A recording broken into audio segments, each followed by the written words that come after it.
यह कहानी एक छोटे से गांव की है जिसका नाम था काला वन।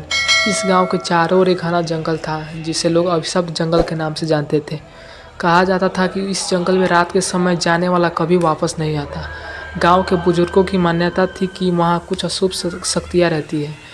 कहानी की शुरुआत होती है एक नवयुवक राजन से जो अपनी साहसिक प्रवृत्ति के लिए जाना जाता था।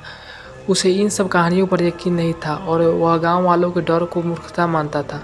एक दिन उसने ठान लिया कि वह रात के समय काला वन में जाएगा और वह इस भयानक मिथक का सब सामने लाएगा।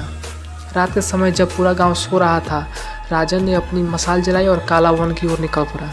जैसे ही वह जंगल में पहुंचा, उसे वहां की अजीब सी शांति ने घेर लिया। हवा बिल्कुल ठंडी थी, पेड़ों से रह कर अजीब गरीब आवाज़ें आ रही थी। राजन ने इस पर ध्यान नहीं दिया और आगे बढ़ता रहा। कुछ दूर जाने के बाद उसे लगा कि कोई उसका पीछा कर रहा है। उसने पीछे मुड़कर देखा पर वहाँ कोई नहीं था। उसने इसे अपना भ्रम मानकर नज़रअंदाज किया और फिर से आगे बढ़ने लगा। अचानक उसे एक महिला के सिसकियों की आवाज़ सुनाई दी। आवाज़ पास की झाड़ियों से आ रही थी। राजन ने झाड़ियों के पास जाकर देखा तो एक सफ़ेद साड़ी में लिपटी महिला बैठी रो रही थी। उसकी पीठ राजन की ओर थी। राजन ने हिम्मत कर पूछा, आप कौन हैं? यहाँ इतनी रात में क्या कर रही हैं?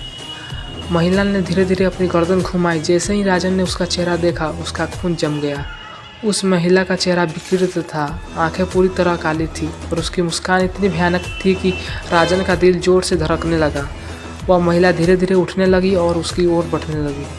राजन के पैर कांपने लगे, लेकिन उसने अपने डर को काबू में रखते हुए भागने की कोशिश की। लेकिन जितना वह भागता, उसे ऐसा लगता था कि जंगल का रास्ता और लंबा हो रहा है। पैर उसके चारों ओर घूमने लगे। रास्ता धुंधला हो गया और उस महिला की सिसकियां कानों में गूंजने लगी। अंततः राजन थककर गिर पड़ा। तभी उसे उस महिला के कदमों की आवाज़ सुनाई दी। वह उसके पास आकर रुक गई और बोली, तुम्हें बताया था यहाँ कोई वापस नहीं आता। सुबह जब गांव वाले जंगल के किनारे पहुँचे तो उन्हें वहाँ राजन की मशाल पड़ी मिली, लेकिन राजन का कोई नामो निशान नहीं था। तब से गाँव में कोई भी काला वन के भीतर कदम रखने की हिम्मत नहीं करता और काला वन में अभी वो महिला राजन की तरह और शिकार तलाश रही है।